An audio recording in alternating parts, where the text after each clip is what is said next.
Baru sepekan menjabat sebagai Kapolres Oku Timur, AKBP Nuryono bergerak cepat mengamankan 20 senjata api rakitan atau Senpira. Kumpulan Senpira tersebut diperoleh dari hasil operasi Senpi 2022. 17 pucuk Senpi diantaranya merupakan penyerahan dari warga. Sedangkan 2 Senpi dari target operasi dan satunya lagi dari hasil ungkap kasus. Senpi yang diamankan juga bermacam-macam, 6 diantaranya merupakan laras panjang. Serahan ya dari masyarakat, kita menerima sebanyak 17 pucuk ya, senjata baik senjata perakitan ya, baik yang laras panjang maupun laras pendek.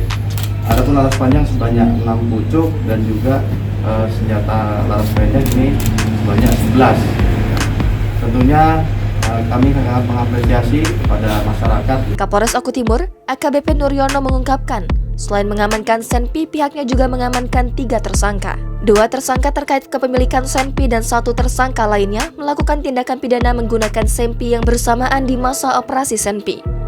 Untuk tersangka sebanyak 3 orang, ya. Kaitannya dengan kepemilikan senjata api 2 orang dan juga kasus 365 yang memang menggunakan senjata api juga 1 kasus yang berhasil kita ungkap di masa operasi Senpi Musi ini. Menurut AKBP Nuryono, kebanyakan masyarakat mengaku menyimpan Senpi hanya untuk menjaga diri dan diperoleh dari luar. Ia mengapresiasi masyarakat yang sadar keamanan dan ketertiban masyarakat yang kondusif dengan menyerahkan Senpi yang dimilikinya. Jangan lupa subscribe, share, komen, dan like ya!